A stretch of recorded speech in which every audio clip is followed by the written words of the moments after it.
My name is Dorian Maxwell. I'm a former transit operator of the San Francisco Municipal Transit Agency. I want to talk about a lot of the issues that's facing public workers.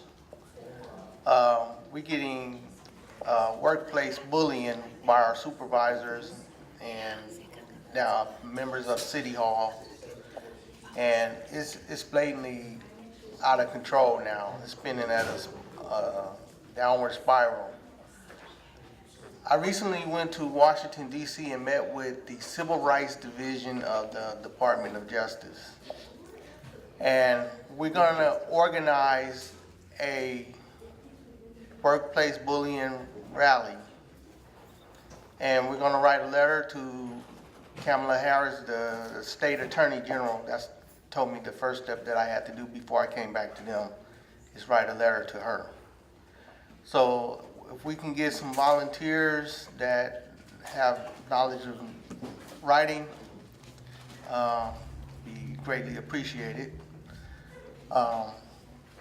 We want to try to get together all the employees in all the city departments that's been terminated, unjustifiably terminated. And we want them to sign this letter to open up the investigation of how the city and county of San Francisco is using bully tactics to scare off minority people of color workers.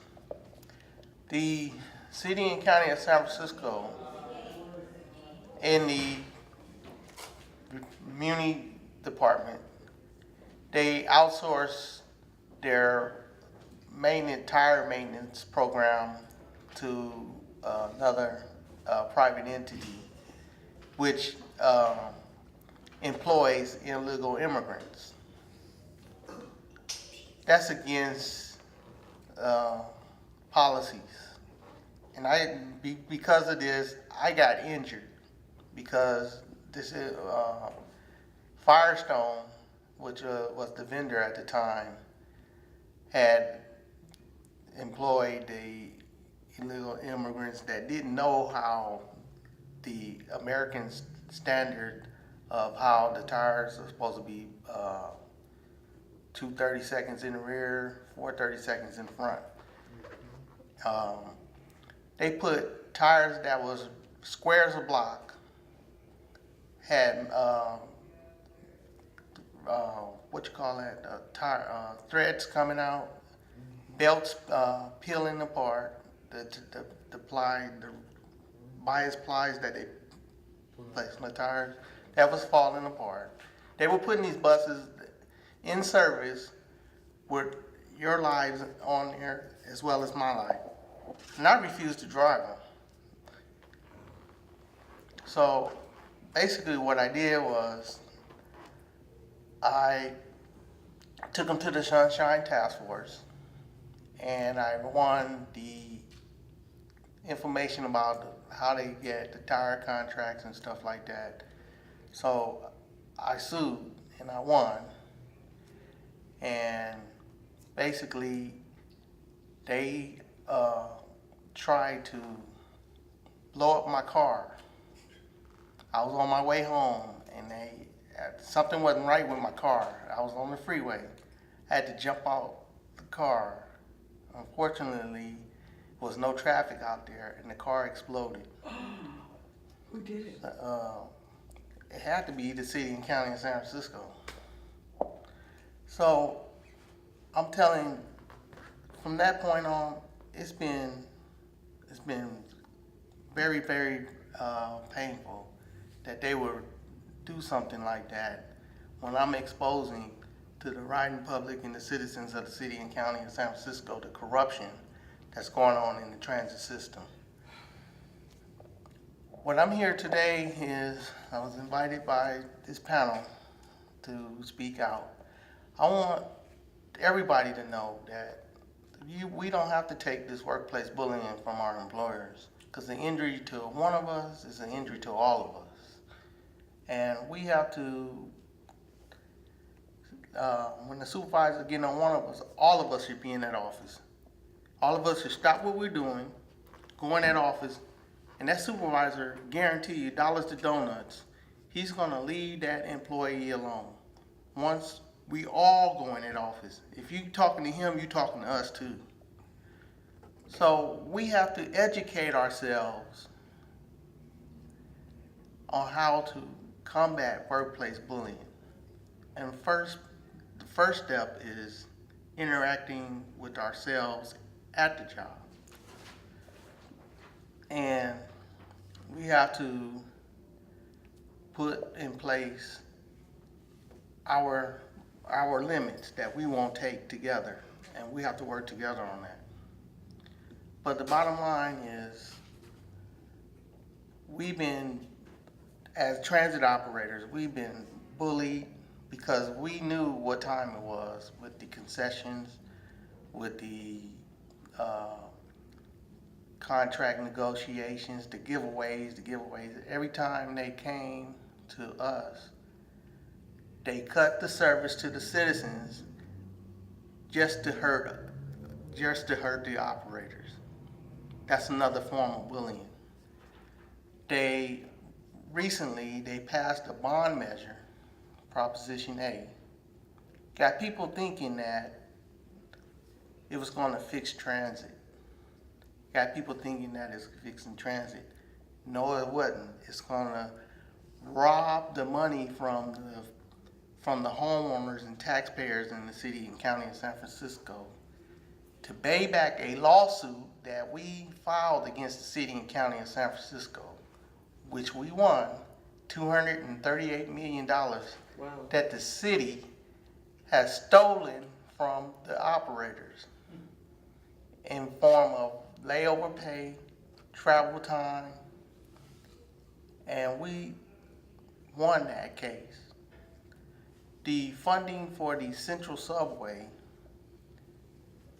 which is the T-line, which is gonna cut the Bayview-Hunters Point area out of downtown. When they finish this part 2 of the Central Subway, in order for you to get to Montgomery and Barcadero downtown, you're gonna have to transfer at 4th and King to the N Judah, which is already overcrowded, to get to downtown. You're gonna have to either get off at Moscone and walk, or go up to Union Square and walk. There's no direct service from 3rd Bayview-Hunters Point to the southeast corridor of this city to downtown once they finish the Central Subway. Today, we're going to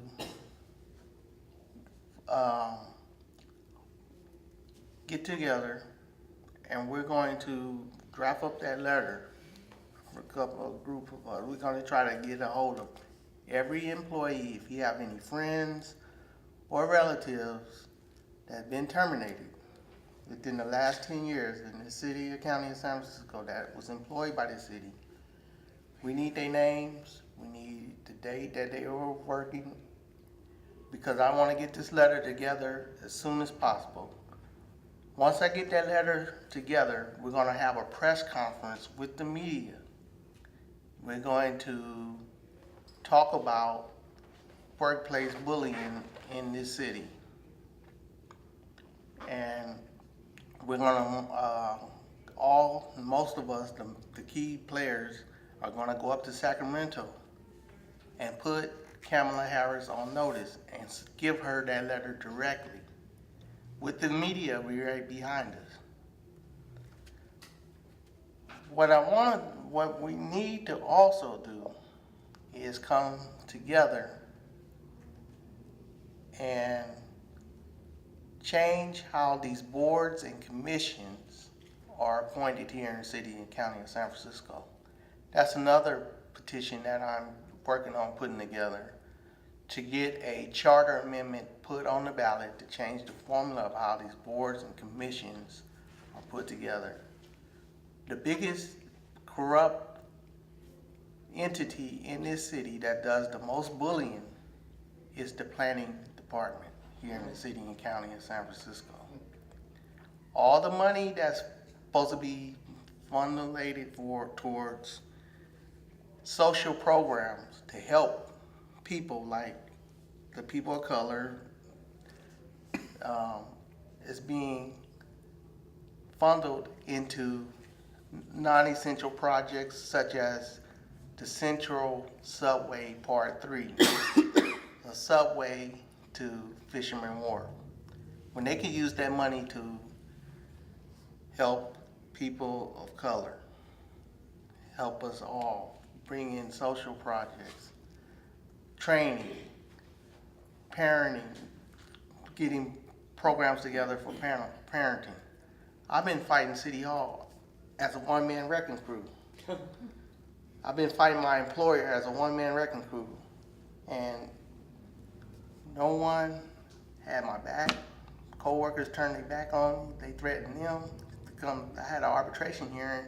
I had 10 workers to come to my arbitration hearing. They threatened them all. Told them they show up, they're gonna be fired. Just because I was standing up to Gavin Newsom. Gavin Newsom wanted my head on a silver platter because I was exposing him. I stripped him butt naked and exposed him who he really is, how corrupt he was, and how much he was stealing from the city and county of San Francisco. And it's sad to see that no one stood up for me to help me. And it's crazy. It's crazy. They even had, my mom lives up here in the Bayview. They even harassed me when I went to her house just to see how my mom is doing. That's how, every time I would come, they would have a police car pull me over, check my car, check my insurance. I was driving my wife's car, and her insurance card, she had just, her insurance card just had got expired, but she had the new one. And I had took the car that day and came down here to go to work. They pulled me over, gave me a ticket for no insurance, when the car had insurance on it already. I had my own insurance card, plus the car had insurance on it already. When they checked in the computer, it showed that they still gave me a ticket. Why? Because Gavin Newsom wanted to hit me in the pocket for me exposing him. All this, Ed Lee, Gavin Newsom, they was attacking me to everything that they could possibly throw at me. They were trying to do. So the union that I had wanted to work for a pack of cigarettes. They couldn't help me find my way out of a wet paper bag. And it's sad that the city and county of San Francisco got that much power over unions to bully them into giving them what they want. And we have to get people in these offices that's gonna work for the workers. We have to get people on these boards and commissions that's gonna look out for our best interests. And we have to stop this corruption in its entirety. Because right now, once that bond, now that that bond is passed, when that bond matures, they coming back after these homeowners in the city and county of San Francisco for another assessment to pay that bond. The voters don't approve that bond measure, they're gonna sell off Muni. They're gonna sell off public transit. There's no longer gonna be any more public transit in the city and county of San Francisco. They're gonna auction it off. They're gonna hawk it off to the highest bidder.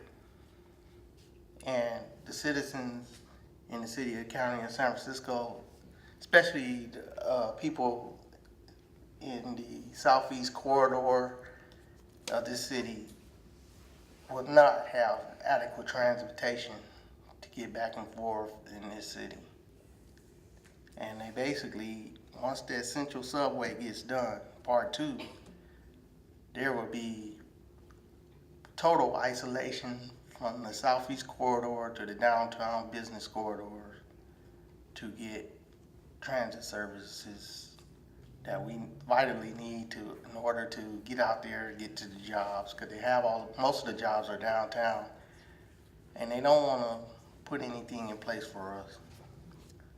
But Gavin Newsom, we made a major mistake by sending him to Sacramento.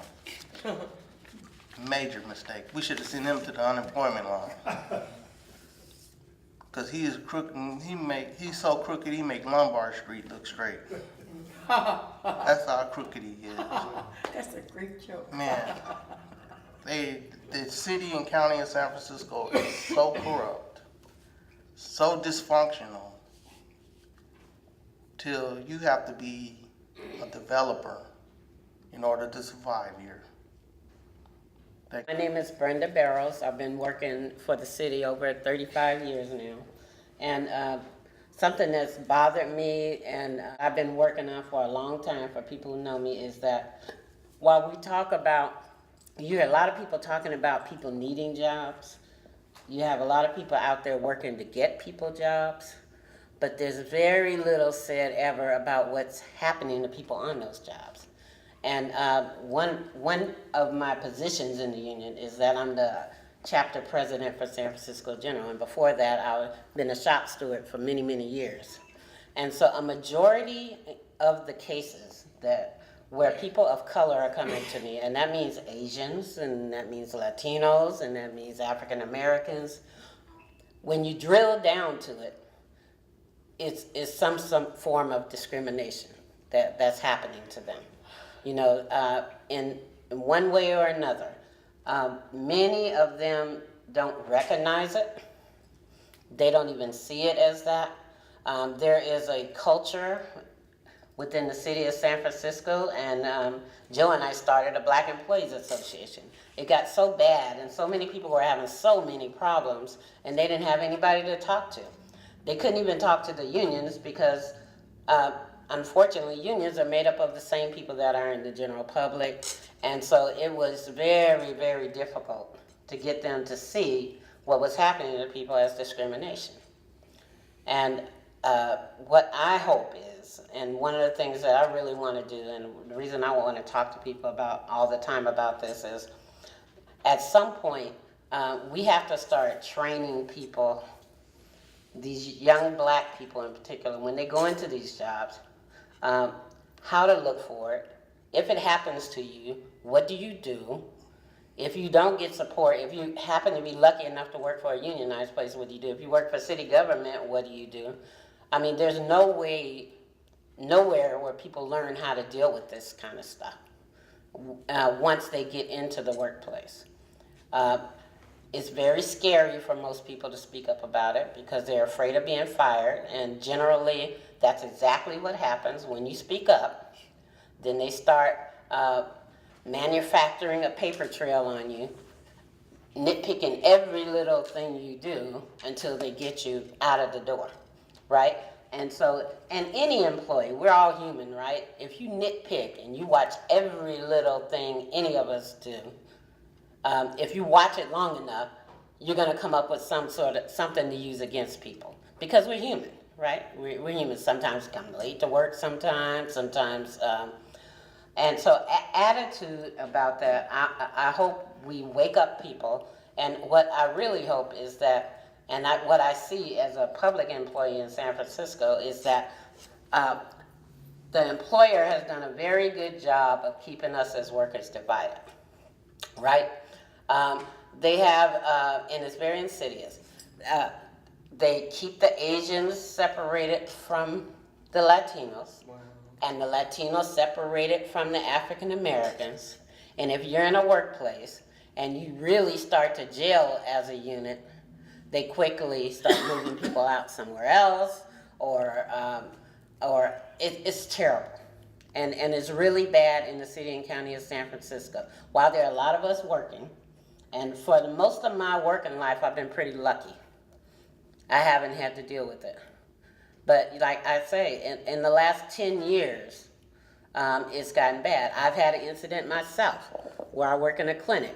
I'm a supervisor in a clerical area in one of the biggest clinics in San Francisco, at San Francisco General. And a new medical director came in. This woman happened to be Asian, and it wouldn't matter what color she was, but she happened to be Asian, and she came in from day one wanting me gone. She didn't know anything about me.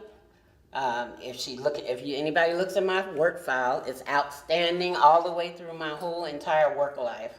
But for those 2 years, I went through a holy hell, to the point to where I had to learn, and this is what I try to teach other people, is I had to learn and come up with the process, because there was no process on how to defend myself against something like that. Where she didn't call me a name, right? She didn't, but she tried everything in her power to try to push me out. She would ask me every other day, when are you going to be retiring? Every other day. Did you ask her why? And then, no, I didn't ask her why. After a while, I went to Human Resources, because I know what my rights are, and said, you need to stop this woman. That is age discrimination. She has no right to be asking me that. If she asked me one time when she first got there, okay, you asked me one time. But for you to be asking me that often, that goes beyond, and that is bullying and harassment. So I think we need to do education to the public through these forums and other things, so people know what bullying is. There are people that are being bullied that don't even recognize that that's what's happening to them. And I call it bullying the new racism. You know, by law, there's certain things they cannot do to us anymore, right? But they found another way to do it, right? And that's how they do it. They bully you, and they harass you. They have what's called mob bullying, right? I had an incident where I hire people. I hired an African-American woman. There were other people there, and I had other African-Americans there. And it doesn't matter. Even African-Americans participate in mob bullying sometimes. But what happened with this woman was from day one, that group of people in that clerical office decided they wanted her gone. And from that point on, every single day there was something about it. Every single day one of them was marching in, telling me bad stuff about that person. They were marching in, saying she wasn't doing her job when I knew she was. But they just tried everything they could. In that particular incident, they couldn't get away with it with me, right? So they went to the person above me to do it, right? And it worked. And she lost her job. She ended up suing the city and winning. Good. But she shouldn't have had to go through that. And this is happening to people all the time. And they just, you know, they're working for the city, and then they're not working for the city, and nobody does anything about it. They don't know what to do. They're upset. You know, Alicia's fighting back because I was her shop steward. I was her initial shop steward, and I told her, no, you gotta fight this. We cannot keep letting this happen. No matter what happens, we gotta fight it. And a lot of people have said, you know, you putting your neck on the line. Yes, I am putting my neck on the line. And I have put my neck on the line all the time, but I can't help it. I'm one of those people that when I see a wrong, I have to say something about it. Right. You know, that's the way my parents taught me. That's the way they were. But then again, that has its ramifications too, because then to the people that want to try to stifle you, then, oh, you're aggressive. Now the term that they start using is, well, you're too direct. You need to be more diplomatic. It's like, if you're discriminating against me and you're being racist, then I can't think of any other words to say other than call it what it is. Right? I'm not going to say, well, maybe she's having a bad day. I'm not going to make any excuses for you. It is what it is. And maybe it was intentional, and maybe it wasn't. If it wasn't intentional, I'm calling it to your attention that this individual thing that you did was racist. Not that you're racist. But a lot of people who are really not racist can have racist-like behavior. And some of it is in the hiring practices, and a lot of times there are things built in to favor certain people versus other people. And those are the things that we have to address as a society. So I hope that from this, and we don't intend this to be the last one, Stephen knows how it is. It's like we're going to keep doing this until people get educated. and until we get critical mass so that we can really do something about this. Because it can't continue, right? It can't continue. I mean, I know people who go to work in all African American environments who are Caucasian, who have the same damn problem. So the fact that it's acceptable for anybody needs to stop. I don't think anybody should ever have to go into a job and have to deal with that kind of behavior. When you go to work, you know, everybody's struggling, trying to do the best they can, and they need to be able to go to work, do the best you can, get your paycheck, and not feel superly stressed or harassed at work. Yeah, Brenda, I've obviously worked in bureaucracies for most of my life as well, academic bureaucracies, and they function the same way, by the way. But what I'm always curious about is, what is the root cause of this? I mean, is it cultural and societal? Is it institutional? I think or is it in personal? okay, I think in some cases it's institutional, right? There are things built into the system that lead things a certain way. And I'll use the city has a new conception of service excellence, right? Because you know we're a part of the Affordable Care Act, and there's stipulations in it that about patient satisfaction, and there are also stipulations in it about employee satisfaction, right? But if you look at the rules that they have written down, many of the cultural traits of African Americans are the things they see as negative, right?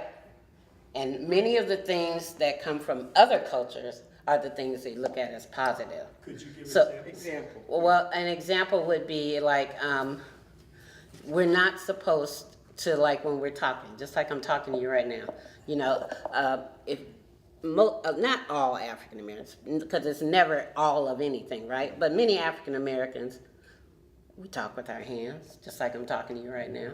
Like, even when you're Jewish. you do. And yeah, there are a lot of cultures where people talk with their hands. There's things like talking with their hands. There's things like when I'm really passionate about something, I may raise my voice a little.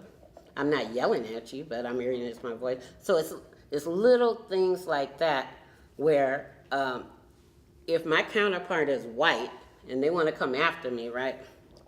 Well, she always yells at me, right? Oh, I'm afraid of her. And you know, that somebody said that to me one time, and I asked them. I said, "Well," I pulled them aside in a very unthreatening way, and I said, "Well, why would you say that?" And she really couldn't come up with the reason. I said, "Well, you know, if you don't know the reason, I'll probably tell you the reason. The reason is I'm a large black woman who was talking very passionate about something, I'm gonna hit you and right now. there's something in your background, something you learned somewhere that told you that you're supposed to be afraid of me." Well, that's what the police say. Right. They've killed these youth. Right? It's the same thing. Yeah. So, you know, there's things that, you know, things in the way we're raised. And, you know, this society has been told so many negative things about our culture. Let me tell you another story. I hire summer students from the mayor's program, right? Many of them are newcomers. So I had this new guy, his name was Henry. He was Chinese, and he spoke very limited English. And so what I noticed was, even though he came to work for me, that whenever I came near him, he did this. Really? He did that, right? And that went on for like about a month until I guess he figured out we're okay, and then that kind of stopped. So one day after that, about a month later, I asked him, so why did you do that? He said, well, when my parents came to this country, I guess, I don't know, they must have been dealing with somebody who was white, who was telling them that they should stay away from black people because black people are dangerous. And so that led him, in his mind, to think that whenever he came near a black person, you know, he should jump, right? You know, in the end, what he told us was, he was with us about 4 months. In the end, and that's why educating people is so important. Just being around people who are other races is important. And so he told us, he said, well, you know, I went and talked to my mom and dad, and I told them that what they were told was a lie. I can't believe this. That I've been around black people, and black people are not going to hurt me, because they were telling him when he's walking in school, stay away from black people. That's what his parents were telling him. But they didn't know any better, right? This is what somebody told them when they came into the country. So him being exposed to other cultures changed him. So he's not going to be that way, right? So when he grows up, his kids won't be that way. But, who knows? There's so many different ways that people get into to problems like that, right? And they're not bad people. They just don't know any better. Don't you believe that most of, like me being in the transit part, most of the workplace, it's sad that most of the workplace bullying comes from supervisors of our own ethnicity. Well, you know what? I don't agree with that. A majority of the people that come to complain to me about being bullied are from their coworkers. As a shop steward, most of the time it's talking about their coworker. Now, what they're angry with their managers about it is because they're tolerating it, right? They're not stopping it. Most of the bullying. And in some cases, it is the supervisors who are doing it, right? And it goes all ways. What I'm saying is that it comes sometimes from the bottom up. I know supervisors who've been bullied by their subordinates to the point to where they're afraid to do their jobs. It happens from all different ways. So all I'm saying is that it comes from everywhere, and it needs to stop everywhere. It doesn't matter where your station in life is. It doesn't matter what your job is. It doesn't matter how educated you are. We got to get the message across to people to stop it.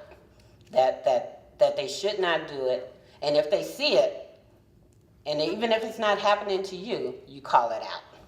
You don't let it go, because that's how people end up in situations where you read where people have killed themselves where the bullying was so bad. They had to tolerate it so long to the point where they just don't want to live anymore. And I know people who have worked for the city that become, really mentally ill. It becomes so bad that they have mental problems based on, it's a trauma. It's just like being in a war. Good afternoon, everyone. My name is James Harris. I work for South of Market Mental Health, ICM. Mental Health. We are an ICM unit that deals with clients that are, like the word ICM meaning, intensive case management. Intensive case management means that these clients, they have a mental health disability, they have a physical health disability, and they have a terminal health disability. In other words, they got one foot on a banana peel and the other foot in the grave. That's what it boils down to.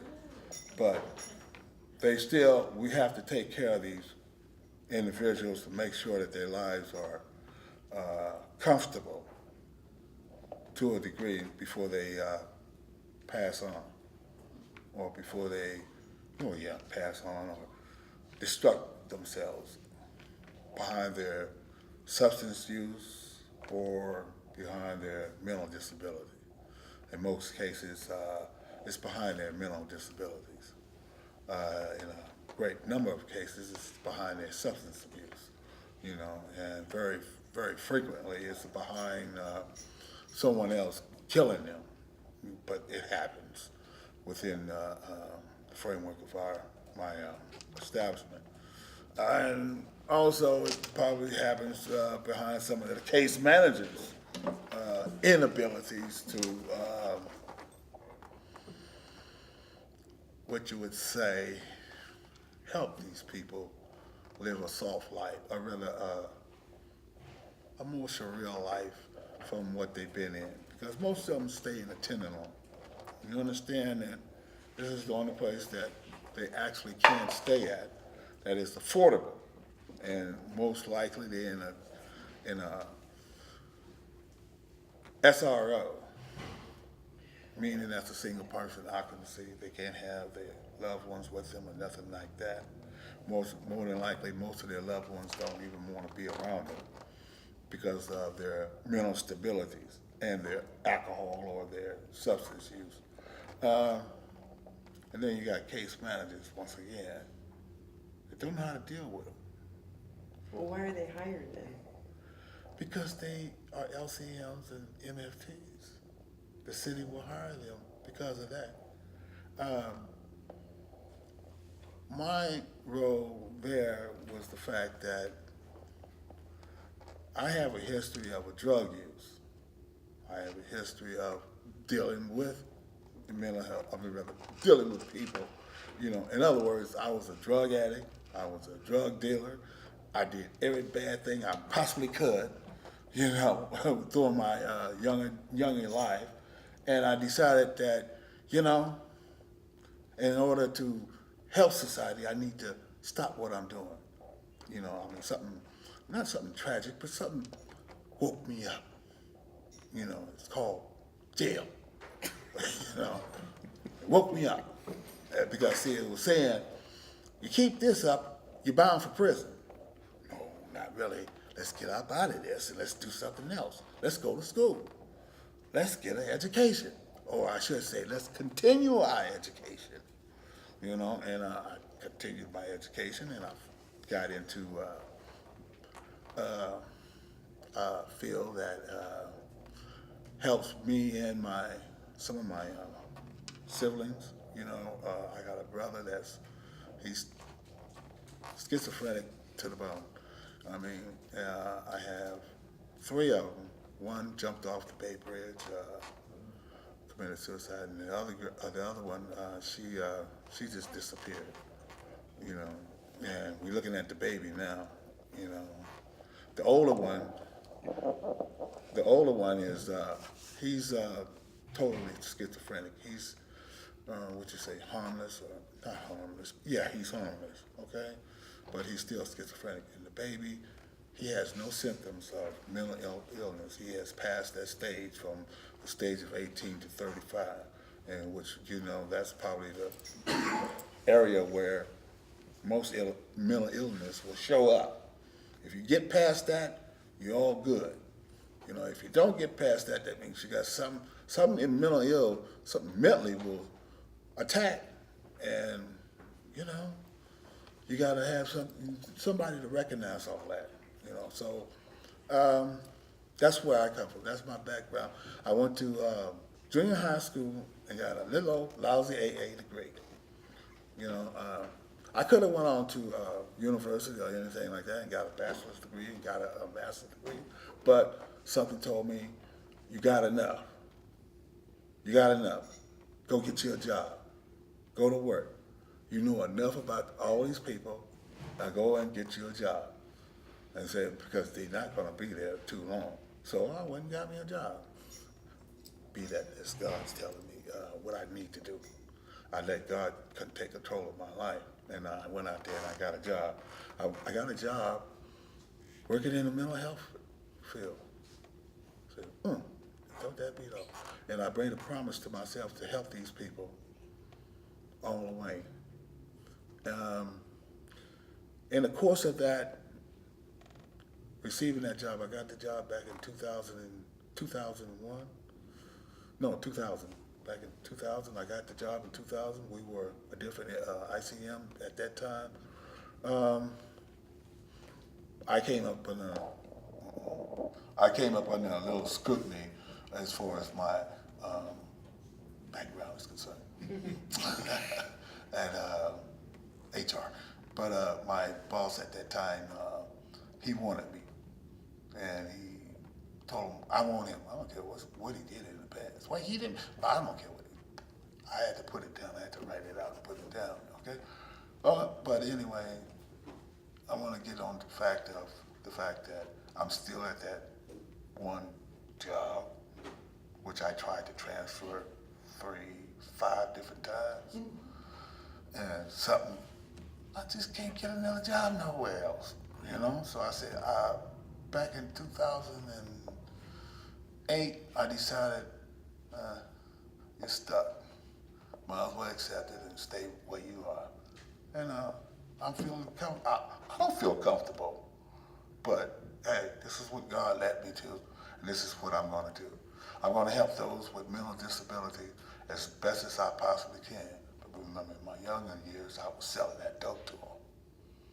and this is something I have to pay back, is help them make a better life for themselves, and which I started doing. And each time I started to help particular clients, I was running into problems with some of my coworkers.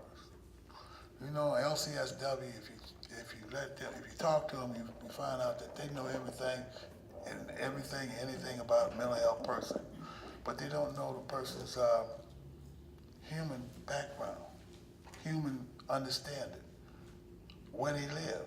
These people live in a SRO, you know, Tenderloin. You ever live in the SRO in the Tenderloin? You ever come outside and, no, if you ever just stayed in the room in the SRO in the Tenderloin, plus you got a mental disability too? Come on. LCSW don't know nothing about that. MFT don't know too much about that either. How can you give somebody family a home therapy and they're living in a SRO in the Tenderloin? You gotta have somebody that understands what they face when they come out that door. First, drug dealers. Second, robbery. Third, fear. Some of them don't come out. You gotta go get them. Me, I gotta go get them. Those skinny hallways, you know? I don't know where they are. Have they been taking their meds? Maybe. No, he hasn't been on his meds for about a whole month. Really? James, go over there and get him. By myself? Yeah. Little skinny hallway? Yeah. Don't know what they're gonna do when they open that door, you know? But see, that's where fear comes in on the client's standpoint. He's scared of me because I'm an angry black man, point blank. I'm a big angry black man, but I'm a teddy bear in their eyes. But they don't know that.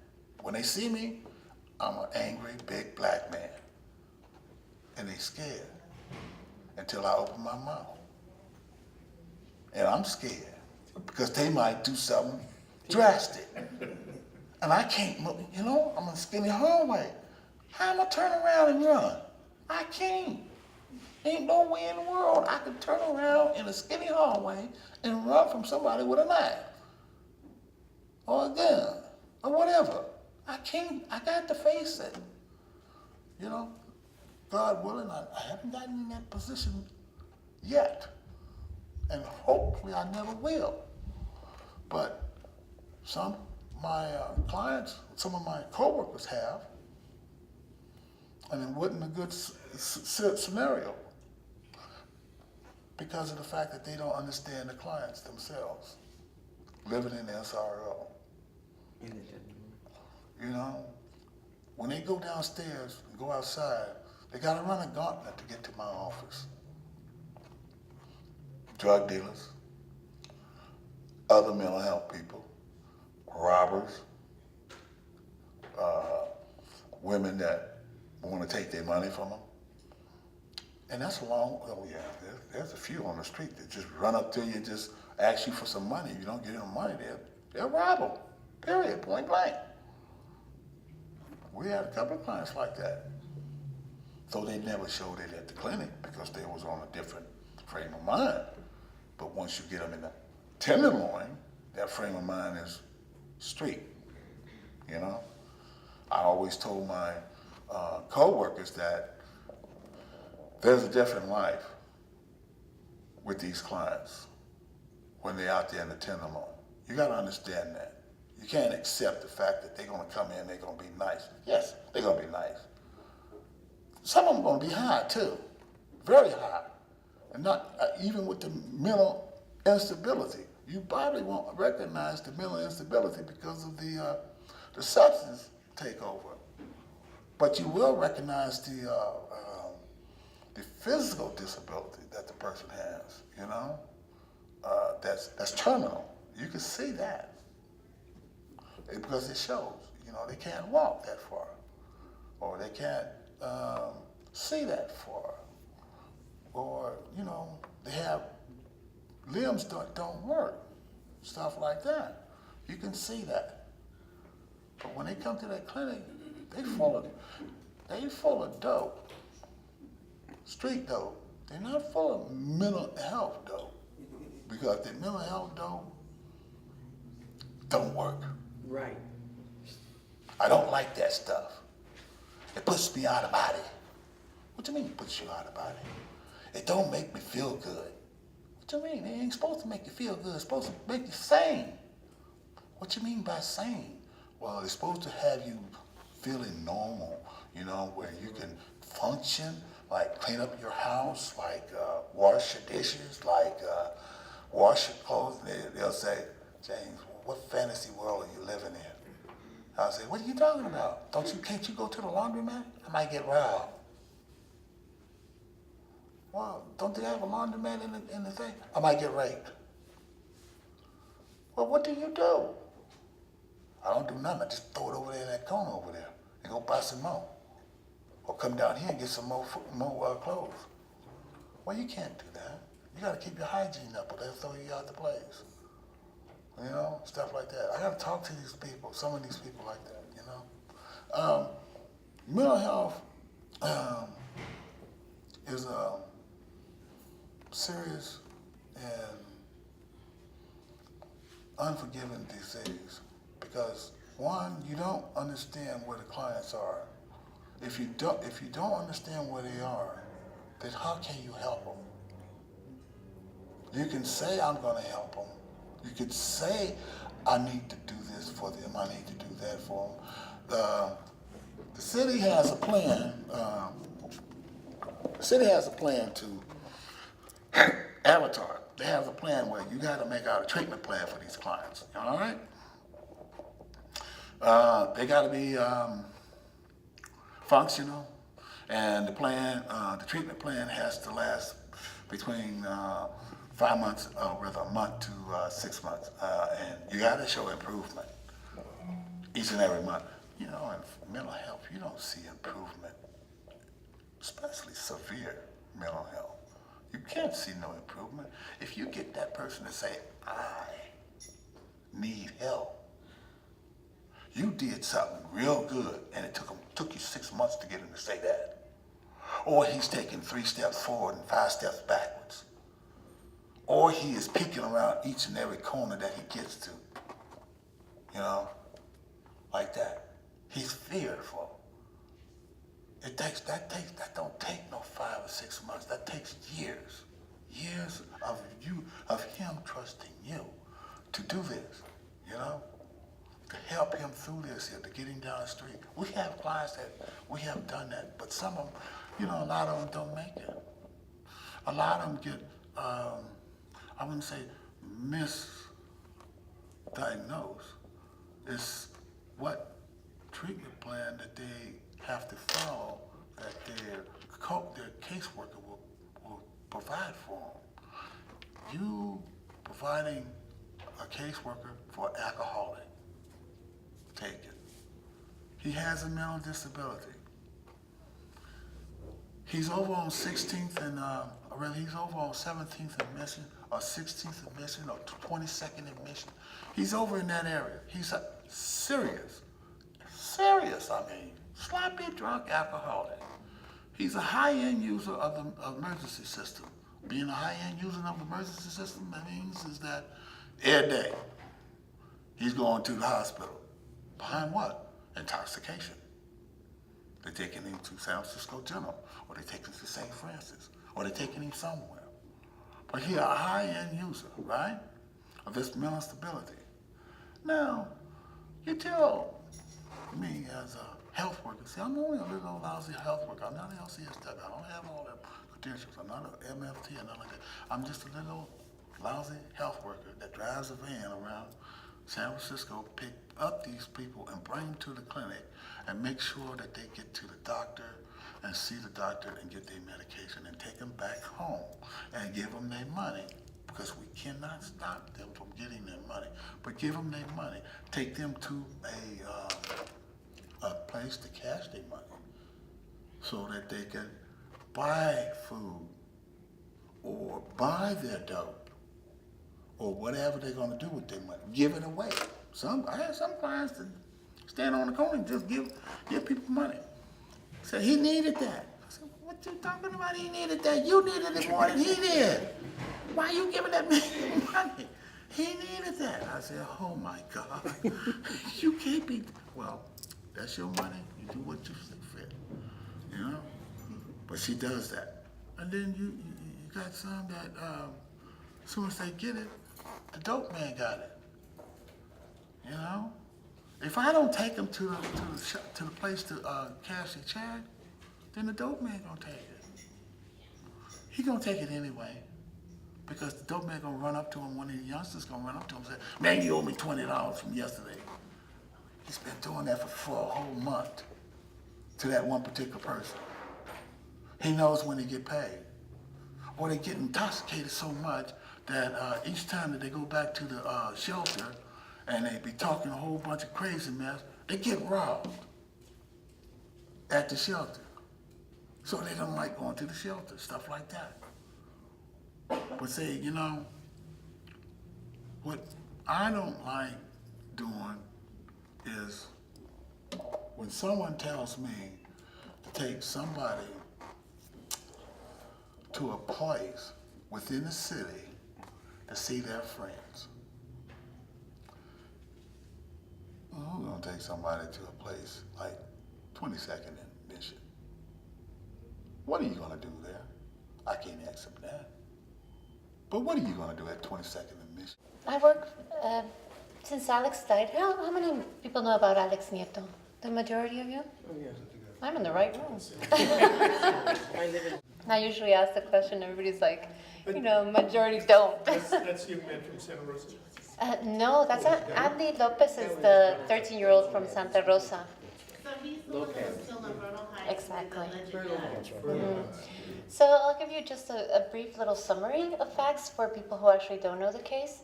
Alex was killed on March 21st of this year. It was sunset time in March at 7 p.m. more or less. He had been up at the hill for maybe about an hour beforehand because he was born in San Francisco General Hospital and raised in Bernal Heights all his life.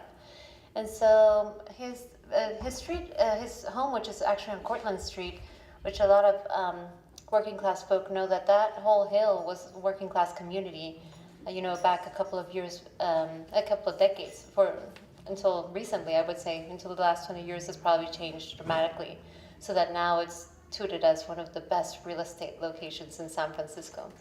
Why? Because Bernal Heights also has beautiful views. So that was what Alex would often do. He would go jog or walk his dog or do a series of things. His dad tells me that since he was a kid, 12 years old, well, that was his backyard. You know, they have a small home, a small apartment, so what would a 12-year-old Latino kid do? Hey, go out to the park, no? So he was a student at City College. He had just completed his remaining credits for his administration and justice degree. And so he was also working as a security guard on the weekends at El Toro nightclub down by 3rd Street, somewhere out here on 3rd Street. And so he was dressed for work. He had his taser at his hip, licensed taser, and he was wearing his 49ers jacket. I think the 49ers had done really well about that time last year, no? And so he had just bought the jacket. He had just turned 28 earlier that month on the 4th of March. And so he was out there, he bought a burrito, he bought his chips, and he was out there on one of the benches looking towards Twin Peaks, just enjoying the sunset and the view. And I don't know if you've ever been up at Bernal Heights or even at any park around sunset time. There's often a lot of people walking their dogs or just jogging or just taking a break, no? But he was near one of the benches and somebody walked by him walking a dog. And they didn't like what he looked like. And so they called 911. This was at 7:11 p.m. Called 911, and you can hear it on the dispatch. We don't have the actual 911 call, but on the dispatch, you hear the dispatch telling the officers who have been sent to the hill to look for Latin male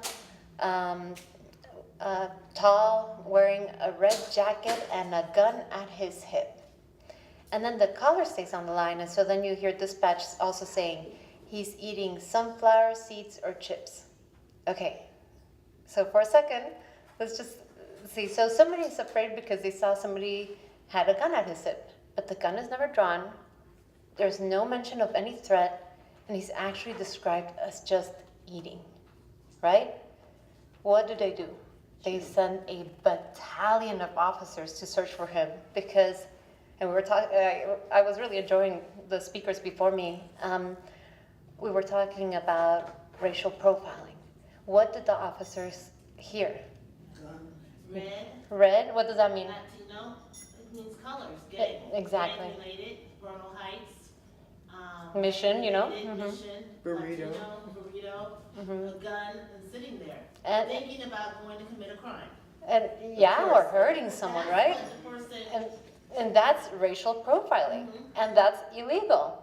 Did it matter? Anyways, so we've been told since the town hall meeting after Alex's death that there were 4 officers shot him, but it was actually at the first court hearing of the family lawsuit that was filed in August. It takes a long time. The first court hearing was this month, November 19th, and we still don't have the names of the officers who killed him. And I'm skipping a little bit ahead, but I just want to give you the number of officers who responded to this. They didn't want to give the names out. They say there's a threat to the officers. And the judge said, well, how many people are we talking about? And for the first time I hear 4 shooters and 8 to 10 other officers present during the shooting, plus the other 20 who came to the hill to then secure the homicide scene. So we're talking about 30, at least 30, around 34 officers, no? Whose names they will not reveal. And at least we're talking maybe up to 14 officers who were actually present and witnessed part or participated in the shooting. And so we do know now because there's an autopsy report that was, and you can start thinking about Ferguson. Officer Wilson's name was released a week after, and the autopsy report was released 2 weeks after Mike Brown was killed. And this was also because there was a lot of street protest. But in the case of Alex Nieto, they finally released the autopsy report nearly 6 months later. And the autopsy report, they released it on 9/11. And they released it also, they gave the family a 1-page summary of the report, and they released the entire report to the media. And when inserted in this autopsy report, I'm sure this is not a standard, was a repeat and exacerbated version of police versions of events of what the police officers said, right? So what the media repeats are the criminalization of his character, rather than the fact that the autopsy report reveals that there are 15 independent bullet wounds into Alex Nieto. Why did they shoot? but the way that they kind of characterized him is he had a mental health problem, he was waving a gun, and so everybody that was watching on TV said, well, maybe there was a problem, or that's how they characterized it. Mike Brown or every other Andy Lopez, they always criminalize the victim. Right. So in the case of Alex, what happened, there are 2, I'm going to tell you the 2 versions of events. Police say that, and you can hear the dispatch, they're canvassing, and NPR Latino counted 25 seconds between encountering Alex and killing him. And the call is placed at 7:11, at 7:18 p.m., the shots are fired. So that's 7 minutes between officers racing up the hill, finding him, the moment they find him, 25 seconds and he's dead, right? And so what they actually do, and this is by admission also by Greg Stewart at the town hall meeting, as upon encountering him, and then I later learned that it's actually they came up the hill in their police car. So if the hill is like this and Alex is here, they come up, because he started walking down the hill after eating, right? So they encounter him, they jump out of the car, and police say that they say, show us your hands. They say he has his hands behind his back. And Alex says, no, you show me your hands. And then draws his taser and tracks them. Like Gregster even goes through the extent in the town hall meeting of pointing the laser dot taser at the crowd to show us that there's a laser dot that actually is activated the moment you unholster. So that would tell officers also that it's a taser, right? And so anyways, so he is said to track officers, and that's why they shoot him down. They shoot him, and then because of the shots, the way the only upward shots into his body are in the autopsy report, they shoot him in the leg, and he has a big bruise on his left knee, so he probably falls straight on his knee. And then he has shots straight through his wrist, upward shots. So it means either he was raising his hands, or maybe it's the reaction you might have when you cringe, no? So, or raising or protecting. But if you're falling, you're gonna be putting your hands down to brace yourself. Or Well, he was in a defense mode Yeah. because they were probably shooting or. exactly, no? But anyways, they're upward shots. If he's pointing a gun, they're not gonna be upward shots through his wrist. Anyways, and there's a graze and another shot to the arm. So he's down. And there's an audio recording from a home camera, which shows that there's a pause, almost a 6-second pause between the initial shots and the next volley of shots. So Alex is alive when he's shot on the ground. Why do we often say, why can't they just shoot him in the leg? Well, they shot him in the leg, and he's down. And so what the police say is that Alex then takes up his taser again. Imagine, this is a young man studying administration and justice, entering the probation department, trying to make a career kind of in helping youth in the probation department. Do you think he doesn't know what's about to happen if he draws his taser again and tracks officers again, already wounded, with wounds in his hands? Anyways, and his arms. So they say he tracks them again, and that's why they shoot him to death until he stops moving.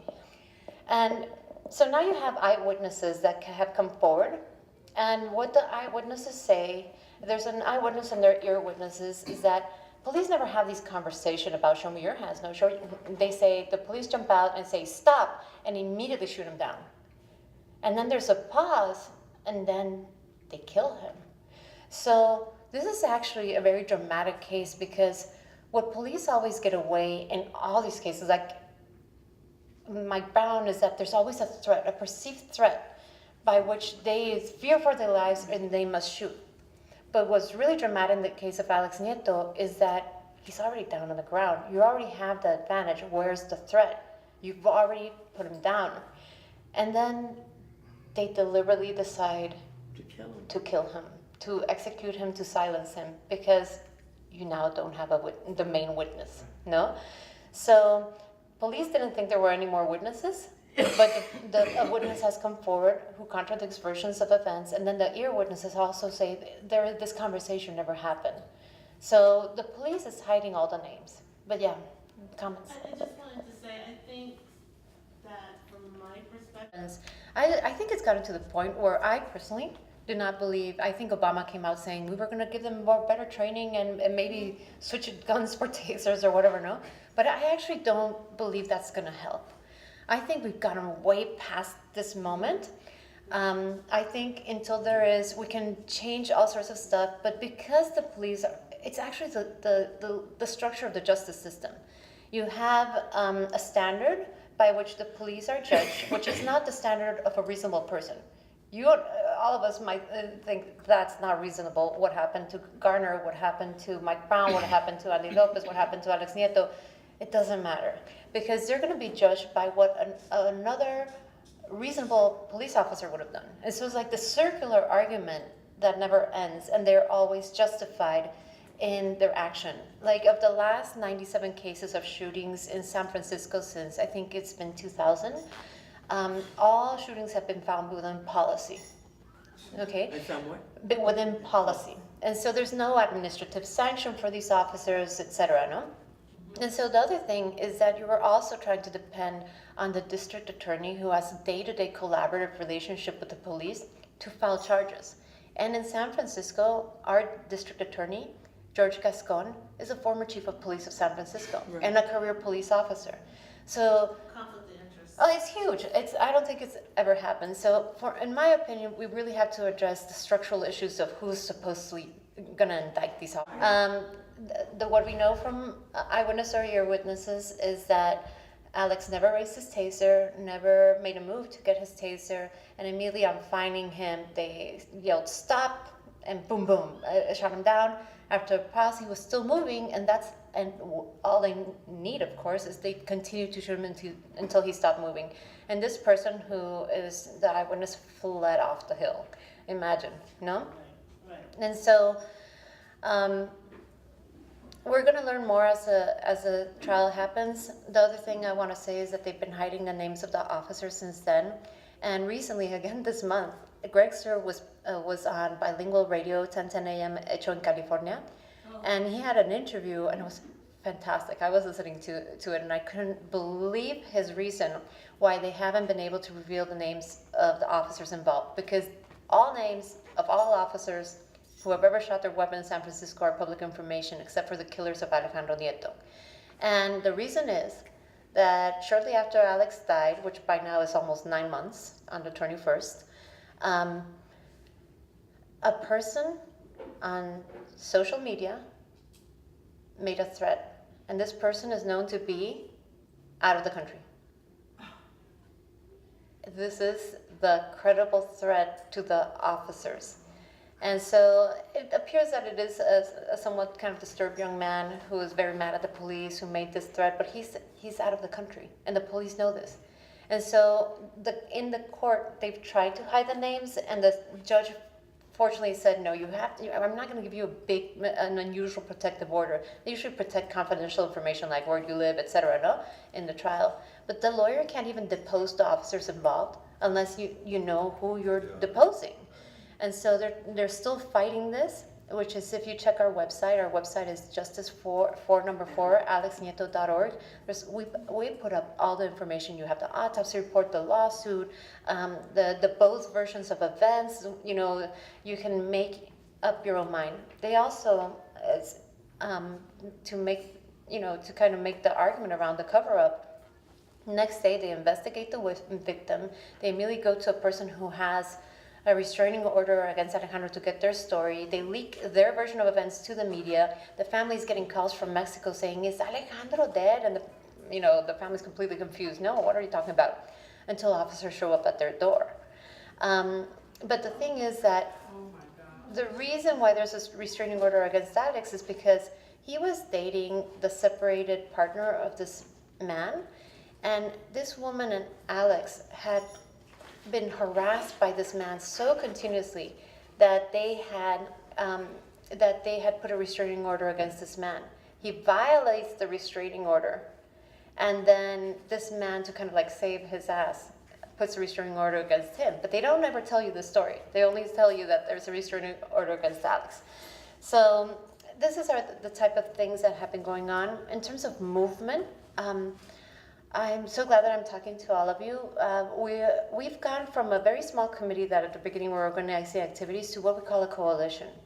So if anybody wants to form part of a coalition and kind of organize when there's an action, or if there's something specific you want to do, Alex's mom, I think, was a union worker in a downtown hotel for 29 years. And she just recently retired on May 1st. And so if any of you or want to bring it back to your unions or to your groups to be part of our coalition, you're most welcome. We're getting together with the PICO network. We're getting together with local organizations in the mission and local other individual members. A lot of faith-based organizations are joining the fight, and we're going to raise the profile of the case of Alex Nieto. This has to become a national case because there's a cover-up involved. We know this is the truth. And so we're going to have to expose them. Yeah. So thank you. I missed some comments, but thank you. I'd like to talk about the privatization movement in the United States and around the world, for that matter, and focus specifically on education. And I gave a brief biography earlier in the morning about my life, but I'd like to be a little more specific about my relationship to public education. And my goal here is to show that I've kind of operated within the belly of the beast, if you will, since I was about 5 or 6 years old. so I think I know quite a bit about what has happened over the years. I'd like to say, first of all, that I'm a child of the California Master Plan for Higher Education. I graduated from high school in 1962. And I don't know how many of you guys know what the California Master Plan for Higher Education was. Just one. Back in 1960, Governor Brown, the father of the current governor, and you have to keep in mind that Pat Brown was a much better liberal than his son is, to say the least. Pat Brown signed a bill that put into place the California Master Plan for Higher Education. And basically what that was to coordinate the 3 levels of public education: the community colleges, actually they were called junior colleges at the time, the state colleges, which are now called universities, state universities, and the UC system. What was important about this was the following. One, that anyone who graduated from high school in California could get a free public education. And even if your grades weren't good enough when you got out of high school, you could go to JC, then transfer to a state college or to the UC system, and eventually get a PhD if you had the perseverance and endurance. Resources were secondary. What I mean by free is that it was free, literally free. When I went to community college in 1962, the fee was $7.50. I just retired from Skyline Community College teaching there a year ago, and each unit, I think at the time, was $46. If you went to the state universities, which I did transfer to Chico State, it was $47 a semester. Now it's $2,000–3,000. I'm not quite sure what it is a semester now. And the UC system was less than $150. Now it's about $13,000 or $14,000 a year. So the cost was free, and also it had open access. I mean, again, anyone could get a degree. What I feel very important about my life is I come out of working class background, African American working class background. My father was a carpenter, and I eventually was able to get a master's degree and a PhD, and I became a university professor.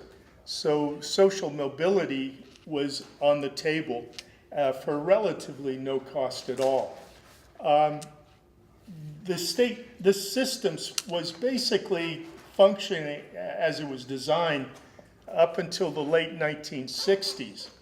As early as 1967, the governor at the time, a guy named Ronald Reagan, announced that he was going to increase tuition for graduate students at the state college level.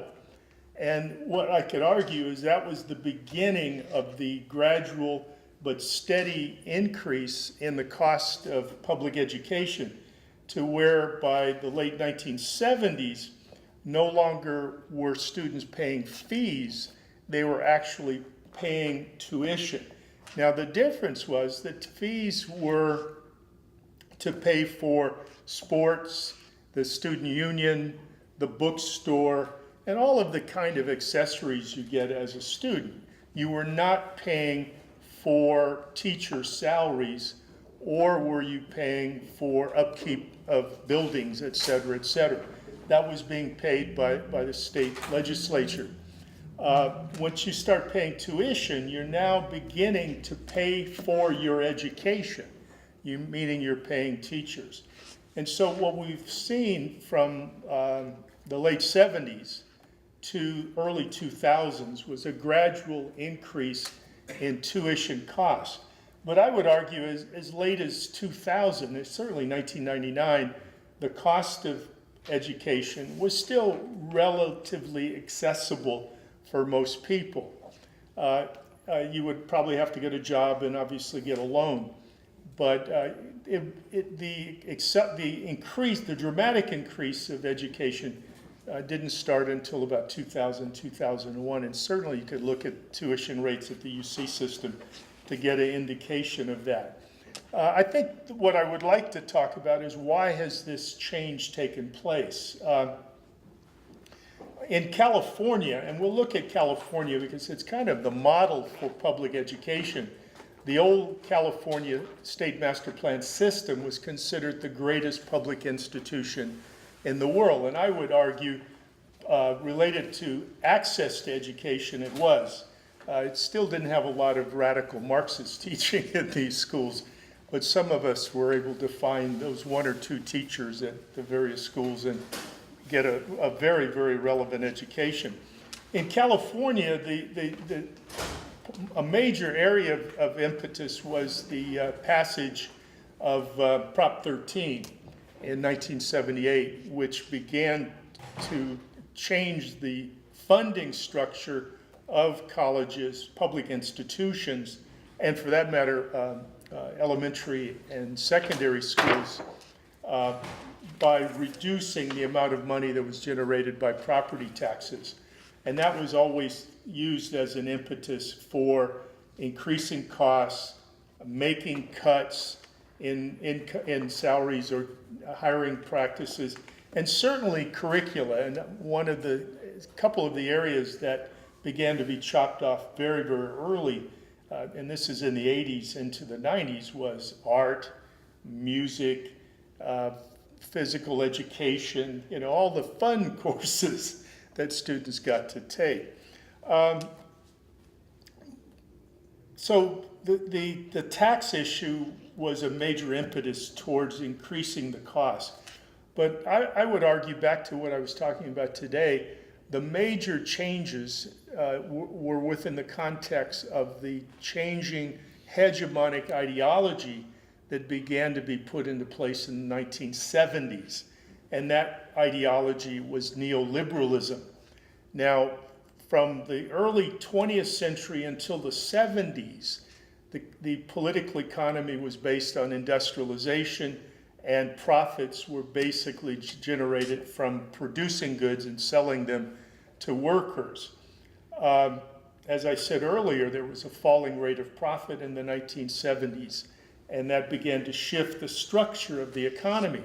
Now, during the first part of the 20th century, the dominant or hegemonic ideology was something called corporate liberalism, meaning the guidelines for public policy were defined by corporate liberalism, which basically saw that it was the responsibility of government to rectify the excesses and inequalities within the political economy.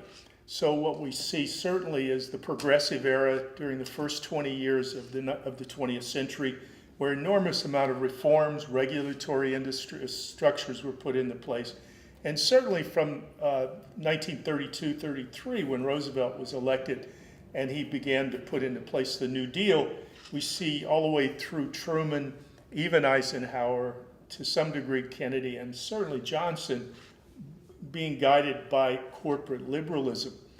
But when the economy began to be restructured in the 1970s, where we see deindustrialization, and I said earlier, a new accumulation model that consisted of deregulation, privatization of the public sector, financial speculation, military spending, tax cuts, and bailouts, we see that the public sector began to be targeted, and education being a central component within that. Now, there are multiple objectives in this purpose. One is to restructure the purpose of the university. Now, keep in mind, public education has always been politicized from the very beginning in the 1870s and 1880s. Public education was supposed to have two functions. One is to socialize the population, and two was to channel the population. The socialization, let's say in the 1870s and 80s and 90s, you have, 20 million immigrants from Eastern Europe and Southern Europe. They had to be taught English, they had to be taught to be an American, they had to be taught to be a white person. They had to be, I'm serious, the creation of whiteness is a process that took place in the 1870s and 80s. Before that, people were Italian or Southern Italian or Irish or Hungarian or whatever, but they had to make everybody a white person that was from Europe, okay? And that's what we see, the modern racialized or institutionalized racism being constructed beginning at that period. Related to channeling, the public education, particularly the secondary schools, was to channel either youth into vocational sectors in the industrial economy or into the white collar sector, clerks, secretaries, et cetera, et cetera, et cetera. So it was, the public education was always a tool of capitalism, but I would argue, and I think my personal experience shows that there were some pluses in all of that as well. You can always be inspired by teachers to transcend what you expected of yourself. You can learn new things that you never thought about before that can change the direction of your life. And for an African-American working class person like me in the 1950s and 60s, there was social mobility. Again, you could move from being working class to where you could become a university professor. So there were positive elements within that process as well. Once neoliberalism began to be put into place as the new hegemonic ideology that provided the guidelines for public policy, we see the traits of neoliberalism being put into place. Again, deregulation, cutting taxes, eliminating the public sector, privatizing the public sector, and busting unions. And since the 70s, that's been the framework of how we've gotten to where we're at today. Now, related to education, what you've seen is a number of different levels and processes occurring. I have a list here. One is, the one that probably started the earliest was the move towards vouchers and charter schools. These are publicly funded institutions that are given over to private businesses to teach students. I think most of us in the room know what charter is about. Certainly, I think at the center of this is profits for the private sector and also busting unions. Related to the UC system, I've only got 2 minutes here, so how am I going to do this? The UC system, I think, is also a great model to understand what's happened. As the university has basically been split into two functions. One is undergraduate work and research on a graduate level for the private sector. And to put money into the infrastructure for privately oriented research, they've increased tuition in the undergraduate levels, so students are paying increased tuition largely to fund research that's going into the private sector. So anyway, the main point is that the privatization of public education is central. Maybe one other point, starting in 2008, we've seen an acceleration of this process under Bush and now Obama. But we have to realize about $500 billion of money is spent in the public sector, and the corporations want to suck into that for additional profits. Okay.